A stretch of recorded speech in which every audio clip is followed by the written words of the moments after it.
ఒకటో అధ్యాయంలో ఏమని రాయబడింది అంటే, ఇర్మియా ప్రవక్త దగ్గరికి యెహోవా వెళ్ళి అంటాడు, నీవు నా తరపున వెళ్ళి ఇశ్రాయేలీల దేశంలో ప్రవచించాలి అంటే, ఇర్మియా అంటాడు, నేను చిన్న బాలుడను, నాకు మాట్లాడడమే రాదు కదా, నేను ఎలా మాట్లాడను, నాకు శక్తి లేదు అంటాడనమాట. అయితే అప్పుడు ఇర్మియాతో యెహోవా అంటాడు, నువ్వు భయపడవద్దు, ఇదిగో నేను నీ నోట నా మాటలు ఉంచి ఉన్నాను అని అతనికి 2-3 విజన్స్ చూపిస్తాడనమాట, దృశ్యాలు, సాదృశ్యాలు చూపించి ఇట్లాగుంది ఇట్లాగా అని ఏం చేయాలి అవన్నీ ఎక్స్ప్లెయిన్ చేస్తాడనమాట ఇర్మియాకి. సరే అనేసి అతడు వెళ్ళి ప్రవచించడం మొదలు పెడతాడు.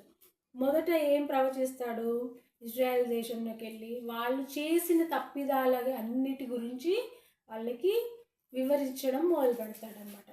ఇజ్రాయెల్ వాళ్ళు బయలుదేవతలు అట్లాంటి వాళ్ళు అన్య దేవతల్ని పూజిస్తూ ఉన్నారు, పైగా వాళ్ళు యెహోవాను త్యజించున్నారు. ఇవి ఇట్లా వాళ్ళు చేసే నడతలన్నీ నడతలు అట్లా తప్పిదాలు, వాళ్ళ తప్పిదాలన్నీ చూపిస్తున్నాడు. ఇంకా 2వ అధ్యాయం 3వ అధ్యాయాల్లో ఏమని రాయబడింది, 3వ అధ్యాయంలో 2వ అధ్యాయంలో ఆల్మోస్ట్ ఒక 10 సార్లు ఏమో ప్రవచిస్తాడు ఇర్మియా. ఏమని, రండి తిరిగి యెహోవా వైపుకు తిరగండి, యెహోవా వైపుకు తిరగండి, రండి యెహోవా వైపుకు తిరిగి రండి అని 2-3 సార్లు కాదు, మొత్తం నేను లెక్క పెట్టాను 10 సార్లకు పైన, 10 సార్లకు పైగా రండి రండి అని తిరిగి నా యొద్దకే మీరు రావలెను, అన్య దేవతలు మీకు సహాయం చేయలేరు అని ఇర్మియా ద్వారా యెహోవా ప్రవచిస్తూ ఉన్నాడనమాట. అలాగే ప్రవచిస్తూ ఉన్నప్పుడు వాళ్ళకి మధ్యలో వాళ్ళు చేసిన తప్పిదములను గురించి శపిస్తూ కూడా ఉన్నాడనమాట. చాలా శాపాలు, ఉల్లాస ధ్వని, ఆనంద ధ్వని యెరూషలేం వీధుల్లో లేకుండా చేసేదను, యూదా పట్టణంలోనూ ఈ దేశము తప్పగా పాడైపోను, ఇలాగూ శపిస్తూ ఉన్నాడు ఇర్మియా ప్రవచనం ద్వారా యెహోవా అలాగూ శపిస్తూ ఉన్నాడు అనమాట. అలాగూ రాత్రనక పగలనక కన్నీళ్ళు విడ్చుచు జలమయమవుతున్నాయి నా కళ్ళు అని వాళ్ళ యొక్క తప్పిదముల గురించి యెహోవా ఎలాగూ బాధపడుతున్నాడో వివరిస్తూ ఉన్నాడనమాట. అయితే ఇది మొత్తం చదివితే ఏమని అర్థమైందంటే, నోవా కాలంలో ఎలాగైతే భూజంతువులను 7 నోవాహు కుటుంబీకులను నోవాహు ఓడలో ప్రవేశింపజేసి రక్షించాడో, అలాగే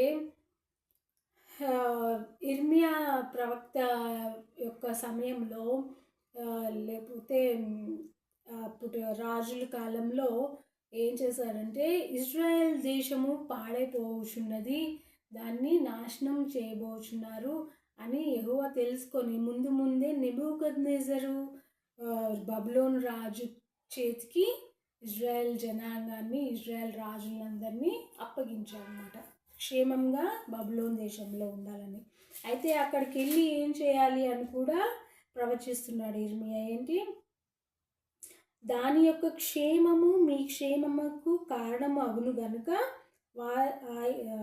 మీరు మిమ్మును చెరగొనిపోబడిన పట్టణం యొక్క క్షేమం కోరి దాని కొరకు యెహోవాను ప్రార్థన చేయుడి.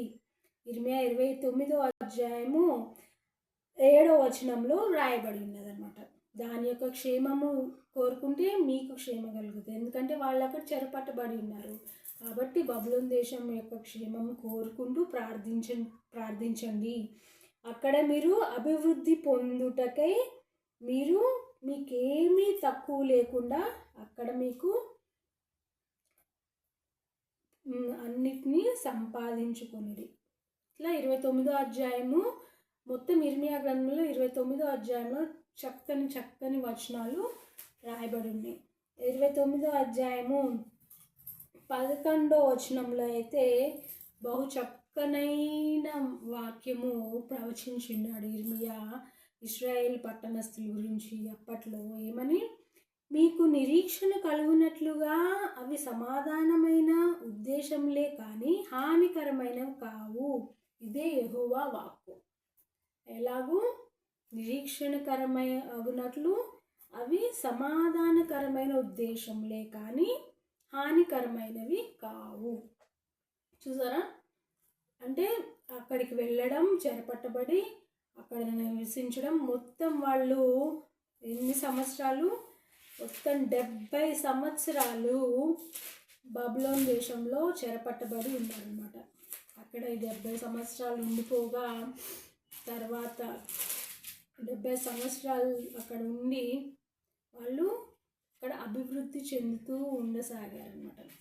అయితే ఇర్మియా మళ్ళీ ప్రవచించాడు. ఏమని, ఇంకేమని ప్రవచించాడు, ఇక్కడ నుంచి ఇశ్రాయేల్ దేశం నుంచి తీసుకెళ్ళబడిన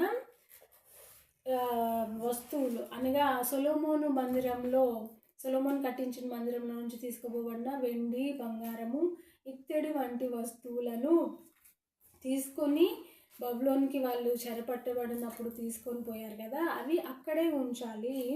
కొన్ని సంవత్సరాల తర్వాత వాటిని నేను తిరిగి తీసుకొని వస్తాను అని వాగ్దానం చేస్తూ ఉన్నానమాట. తర్వాత మిమ్మల్ని తప్పకుండా తిరిగి తీసుకొని వస్తాను ఇశ్రాయేల్ దేశంలో అని వారికి చక్కని భరోసా ఇస్తూ ఉన్నాడనమాట. ఇర్మియా ప్రవక్త ద్వారా యెహోవా ప్రవచనము చెప్తూ ఉన్నాడనమాట. అలాగూ 29వ అధ్యాయంలో 11వ వచనం అయితే ఓ చక్కనైన వచనము. మళ్ళొకసారి మనం చదువుకుందాము. మీకు నిరీక్షణ కలుగునట్లుగా అవి సమాధానకరమైన ఉద్దేశంలే కానీ హానికరమైనవి కావు, ఇదే యెహోవా వాక్కు. ఎట్లాగూ